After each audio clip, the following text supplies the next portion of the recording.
warahmatullahi wabarakatuh. Waalaikumsalam. Selamat siang. Tugas diskusi yang kedua dari dosen kita Dr. Edi Santoso.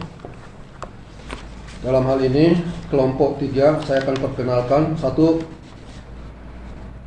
Bapak Alamsyah. 2, James Panjaitan, saya sendiri. 3, Pak Dendi Sutioso, SS. Dan keempat, Pak Ari Kurniawan.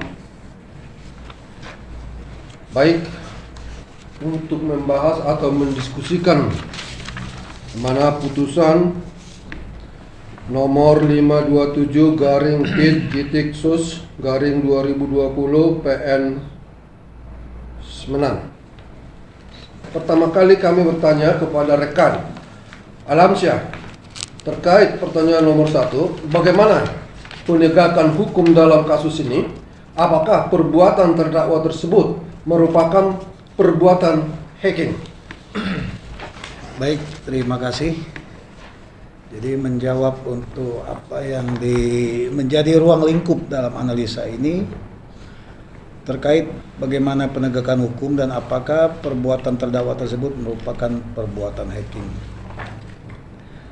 Dari kasus ini, seperti yang kita pahami, bahwasanya terdakwa ini awalnya adalah perbuatannya itu adalah perbuatan hacking, yang mana terdakwa ini dengan maksud membobol sebuah sistem itu untuk mencari sistem yang cacat atau yang ada kelemahannya, yang kemudian dia akan memberikan informasi mengenai kecacatan itu kepada pemilik situs agar meningkatkan sistem keamanannya. Akan tetapi dalam hal ini pemilik situs dari website Badan Peradilan Umum Mahkamah Agung RI tidak merespon report dari terdakwa ini. Bahkan di samping itu terdakwa ini juga sudah mereport ke BSSN, Badan Cyber dan Sandi Negara. Nah, itu juga tidak direspon.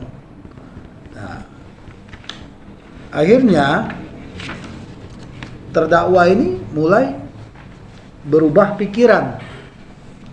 Yang ada di benaknya bagaimana ia mendapatkan keuntungan dari website-website yang dia retas tersebut. Sehingga perbuatan terdakwa ini mengarah ke bentuk cracking. Ya, jadi berdampak terhadap pemilik website, yang mana dalam hal ini website Mahkamah Agung ini tidak bisa dipergunakan dengan sebagaimana mestinya, dan tujuannya dengan melakukan upaya devising tadi, dia berharap admin tadi menghubungi terdakwa ini. Nah, dengan menghubungi itu dia akan mendapat imbalan terhadap perbaikannya. Ya, ini awalnya itu hacking. Perbuatan terdakwa ini adalah hacking, kemudian berubah menjadi cracking, yang mana memang menimbulkan dampak dan kerugian bagi pemilik dari website tersebut. Nah, adapun penegakan hukum kasus ini, kita melihat bahwasannya sanksi hukum yang dikenakan terhadap terdakwa ini masih begitu ringan. Mengingat dampak dari perbuatan cracking ini sebenarnya sangat luar biasa. Oleh karena itu, kita menyimpulkan bahwasanya penegakan hukum dalam kasus ini belum maksimal. Baik, terima kasih Pak Alamsyah. Masih dalam hal pertanyaan yang sama, bagaimana pendapat dari Bapak Dendi Sutioso? Terima kasih atas waktu yang diberikan. Pada prinsipnya pendapat saya sama dengan Pak Alamsyah. Tadi saya sependapat. Ketika dia kemudian diproses secara hukum itu karena sudah yang kedua tadi itu, yang disampaikan Pak Alamsyah tadi sudah berbentuk cracking, di mana itu sudah merupakan suatu bentuk tindak pidana ya, tindak pidana terhadap lembaga pemerintah dalam hal ini pelayanan publik tadi. Kemudian niatnya yang bersangkutan itu kan tadi sudah ingin mencari keuntungan. Kemudian hanya mengenai penjatuhan pidananya itu tadi ya, belum maksimal. Hanya mungkin tadi denda uang 300 mungkin dia ya tidak apa-apa, saya akan masuk saja. Nah, tetapi di dalamnya sendiri dia di dalam situ kan namanya kita tidak tahu lembaga pemasyarakatan itu kan banyak juga orang intelektual, banyak juga orang yang berpikiran. Nah, akhirnya dia berbuat lebih, apakah mampu membuat efek jerah? Itu yang masih ada pertanyaan dalam diri saya. Mungkin tambahan dari saya itu. Terima kasih. Baik, terima kasih Bapak Dini. Dan ini juga kita lanjut kembali kepada Bapak Ari terkait pertanyaan yang sama tadi, bagaimana pendapat atau opini hukumnya. Terima kasih. Baik, terima kasih rekan-rekan, izin sedikit menambahkan ya. Jadi dari pertanyaan awal itu yang pertama itu kan dijelaskan bahwa apa itu termasuk tindakan hacking. Nah, di situ kita harus tahu dulu apa sih artinya hacking gitu kan. Hacking berarti kan ini apa? Tindakan, perbuatan gitu kan. Nah, yang melakukan perbuatan itu orangnya namanya hacker gitu kan. Jadi kalau dilihat dari kasusnya, yang kasus yang kita bahas ini kan apa namanya, Agus itu ya, Sugiharto ya Pak ya. Ya, itu kalau tindakan awalnya betul memang seperti itu, masuk kalau meretas suatu sistem jaringan komputer memang sudah terpenuhi lah untuk unsur-unsur hackingnya. Terus berikutnya tindakan Agus itu kan emang masuk hacking. Terus ini apa namanya, dia juga kan berusaha untuk mengganti atau merubah sistemnya. Nah, jadi kalau menurut saya ya emang sudah sesuai itu masuk. Mungkin dari saya seperti itu, Bang James. Baik, terima kasih rekan Ari. Jadi saya juga akan menambahkan terkait perbuatan-perbuatan yang dilakukan oleh terdakwa, di mana pada awalnya dalam dunia maya ini dia hanya iseng-iseng melakukan, mencoba masuk ke akun seseorang atau lembaga yang lain, dan di sana ada dilihat beberapa website maupun akun yang lemah. Dengan adanya akun-akun yang ditemukan begitu, dia masuk melakukan peretasan, melakukan upaya bagaimana kalau ini saya diretas, pasti orang ini akan mencari saya untuk diminta memulihkan kembali, perbaiki ya. Itu maksud awalnya. Tapi karena terdakwa ini dalam putusan ini tidak direspon oleh pihak-pihak yang sudah diretas, sehingga dia meningkatkan upaya mencari perhatian supaya tetap dia mendapatkan sesuatu, paling tidak perhatian. Tapi karena tetap tidak menerima perhatian itu, dia berupaya lagi dan meningkatkan dan melakukan membuat semua akun atau website itu menjadi error. Ya. Sehingga Tidak bisa diakses. Sehingga pemilik akun atau website itu terganggulah dalam sistem komunikasinya kepada dunia luarnya. Itu jadi dalam hal ini saya melihat ya haruslah kita antisipasi bagaimana untuk melakukan pencegahannya. Ya tentunya kita sedini mungkin baik kepada praktisi hukum maupun para dosen untuk melakukan edukasi. Kira-kira itu tanggapan saya. Oke, baik, kita kembali kepada bahan diskusi kita. Apakah unsur-unsur tindak pidana yang dilakukan oleh terdakwa tersebut telah terpenuhi sebagaimana dakwaan jaksa penuntut umum dalam pasal 32 ayat 2, junto pasal 48 ayat 2, junto pasal 52 ayat 2. Apakah unsur-unsur ini sudah memenuhi. Kami persilakan Pak Alam. Berbeda boleh loh Pak. Ya, nggak apa-apa. Jadi gini, kita kan di sini bukan maksud mengkritisi dari putusan hakim ya, karena upaya-upaya hukum terhadap putusan hakim itu kan jelas apa yang Bapak sampaikan tadi. Tapi di dalam hal ini kita coba menganalisa dalam arti kata terhadap kasus ini juga kan kasusnya sudah inkrah ya. Betul. Jadi tidak akan berdampak lah. Iya. Di sini kita di samping kita ini sekarang sedang menimba ilmu dan kita ini belajar dan kita coba menganalisa apakah pasal yang dikenakan oleh hakim tersebut telah sesuai dan telah terpenuhi unsur-unsurnya. Jadi kalau kita perhatikan pasal 32 ini bunyinya setiap orang dengan sengaja tanpa hak dan melawan hukum dengan cara apapun memindahkan atau mentransfer elektronik dan dokumen elektronik kepada sistem elektronik orang lain yang tidak berhak. Artinya di sini hanya menegaskan tentang illegal access. Jadi Transfer ini. ya dia tidak punya hak untuk mengakses ini. Nah tetapi kalau kita melihat, coba kita lihat di pasal 33. Pasal 33 ini menurut saya sudah mengcover semuanya.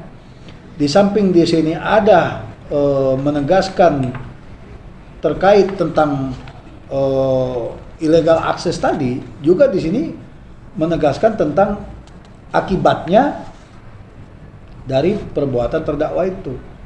Nah, jadi kalau kita lihat di pasal 33, setiap orang dengan sengaja dan tanpa hak. Nah, berarti kan sama tuh.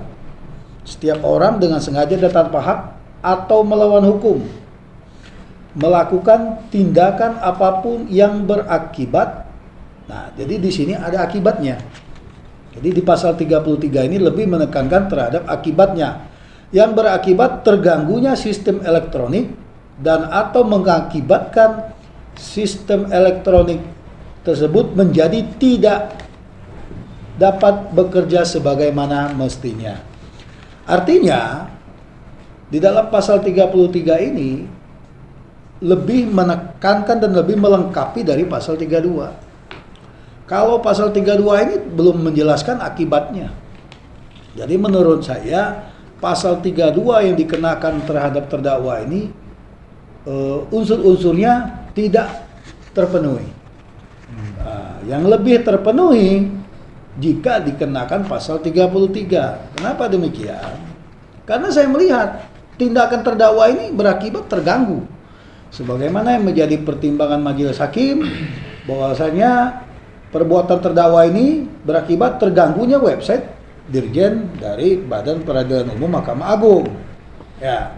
Nah, terus ada lagi penjelasan yang mengakibatkan sistem elektronik menjadi tidak bekerja sebagaimana mestinya.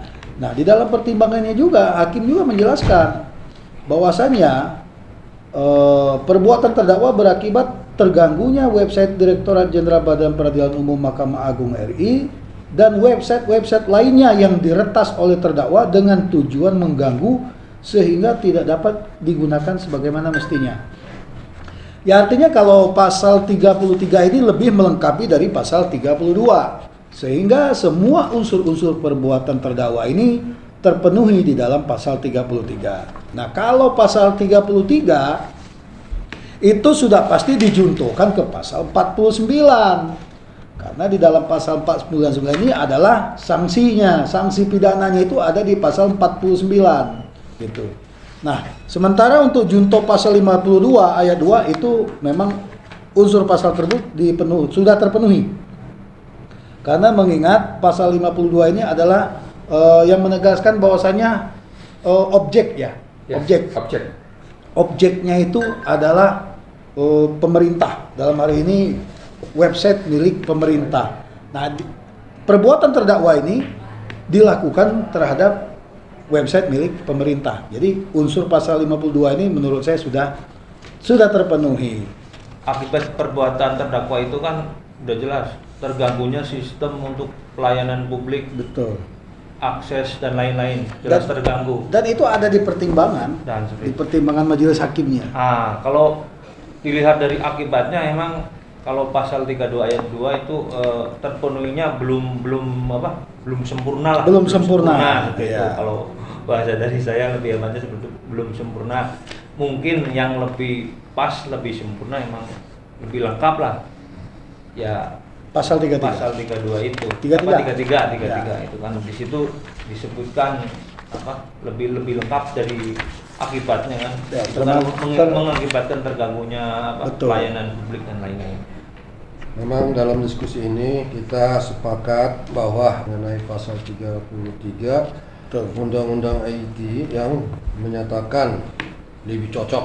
Begitu kira-kira ya. Ya, Nah, lebih mengcover lah. lebih mengcover. Ya, baik kita masuk ke sesi ketiga.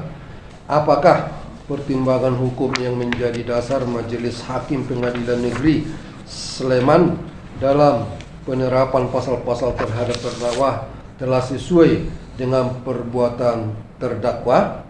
Dan kita sambungkan ke pertanyaan nomor 4, bagaimana upaya pencegahan atau preventif agar terhindar dari modus seperti ini. Nah, ini yang sesi yang terakhir kita bahas. Mungkin kita serahkan kembali kepada Bang Alam pendapatnya terkait dua hal tersebut. Ya, jadi sebenarnya kalau bicara hakim ini Pak Denny yang lebih pas lah. Karena di sini kan ada pertimbangan hakim. Nah, ini kaitannya juga sama dengan yang kita bahas di poin 2 ini sebenarnya. Ya secara otomatis berarti pertimbangan hukum yang menjadi dasar majelis hakim dalam pengenaan pasal-pasal terhadap terdakwa tadi otomatis juga tidak sesuai. Artinya apa yang menjadi bahan pertimbangan majelis hakim itu tidak dijadikan dasar majelis hakim untuk mengenakan pasal 33, artinya keluar dari ring dari tuntutan dari jaksa penuntut umum. Nah, inilah yang menurut saya suatu problematika hukum di Indonesia ini. Yang mana kalau menurut saya itu sedikit sekali hakim yang berani keluar dari tuntutan dari pasal-pasal yang dikenakan oleh jaksa penuntut umum. Artinya jarang sekali kita lihat putusan itu yang hakim keluar dari apa yang sudah didakwakan oleh jaksa penuntut umum. Nah, contohnya juga dalam kasus ini. Jadi pasal yang seharusnya dikenakan hakim itu ada pasal 33, itu sudah jelas kok. Ya mungkin ya itu tadi, hakim itu tidak mau ngambil resiko dengan keluar dari tuntutan jaksa untuk mengenakan pasal lain. Dalam hal ini hakim berpedoman pada dakwaan primer dari jaksa penuntut umum. Mungkin dari saya, Pak Denny mungkin mau menambahkan. Terima kasih. Nah, kita tajam ini. Ya. Nah, saya sendiri yang ada di dalamnya. Tapi apa benar itu yang disampaikan Pak Alamsyah tadi ya? Kita tidak memungkiri hal tersebut karena Resiko mungkin. ya sistem politik kita juga Pak ya. Oh. Nah, kemudian hakim itu tidak boleh memang keluar dari dakwaan pasal. Mungkin penyidik juga tahu nih, ada juga penyidik ini ada. Iya. Cuman perang satu aja kita jaksanya, harusnya rame di sini kan, jadi kita berdebat di sini kan, koridornya biar kita tahu kan begitu kan. Kita tidak boleh keluar dari situ. Apa yang disampaikan Alamsyah saya sedikit mendukung.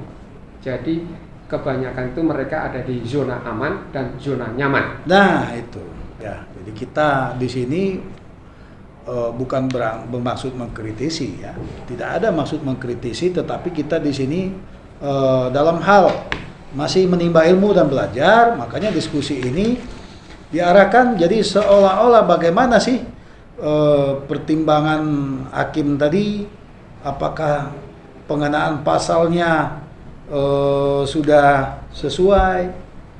Artinya di sini kita dituntut untuk mengembangkan pemikiran. Nah, dan sekali lagi ini adalah suatu kegiatan akademis. Jadi tidak ada maksud untuk mengkritisi dari aparat penegak hukum, dalam hal ini adalah majelis hakim ya. Baik, untuk selanjutnya mungkin kita terkait masalah upaya-upaya pencegahan. Nah, bagaimana upaya-upaya pencegahan agar perbuatan peretasan ini ya bisa diantisipasi atau paling tidak kita meminimalisir dengan memproteksi gitu. Nah di sini kita menegaskan bahwasanya setiap yang namanya website itu pasti itu ada adminnya. Ya, Betul. adminnya tadilah yang mengelola suatu website tadi. Nah, di dalam mengelola suatu website tadi, tentunya itu ada namanya login dengan menggunakan username atau password. Nah, upaya-upaya pencegahan tadi hendaknya jangan mengulang password.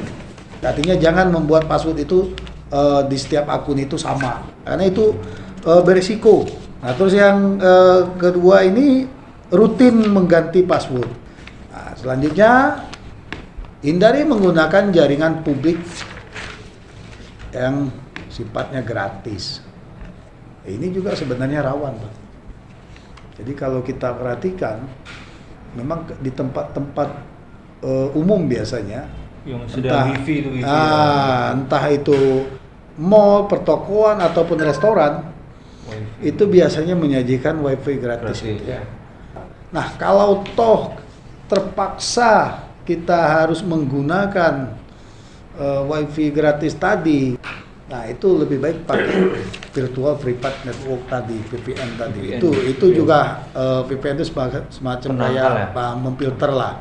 Tetapi pada dasarnya tetap kita harus kalau bisa menghindari wifi gratis tadi. Nah, terus selanjutnya itu upaya-upaya lagi itu jangan mengklik sembarang tautan atau link. Jika mengunjungi menemukan link-link tadi saat mengunjungi website, itu lebih baik diamkan saja kita. Tidak usah mengambil tindakan. Kalau ada close. Kalau enggak, jangan usah diklik. Nah, terakhir mengunjungi website itu lebih baik dengan protokol yang HTTPS. Iya, iya. Nah, itu yang lebih aman. Ya mungkin itu saja upaya-upaya yang harus kita sampaikan. Hendaknya kan kita tetap selalu waspada terhadap kejahatan-kejahatan dunia maya ini yang dengan beragam modusnya. Demikian Pak James. Ya, baik, terima kasih. Mungkin dari rekan masih ada menambahkan tentang pencegahan hacker ini. Saya rasa sudah cukup. Sudah cukup Pak ya. Oke, terima kasih. Demikian hasil diskusi kami dari kelompok 3, yang mana anggotanya 1 Alamsyah, 2 James Panjaitan, 3 Dendi Sutioso, 4 Ari Kurniawan. Semoga apa yang kami diskusikan juga bisa bermanfaat kepada para pendengar atau pembaca yang budiman. Dan terima kasih kepada Bapak dosen Dr. Edi Santoso yang telah memberikan tugas dan bimbingan kepada kami. Terima kasih.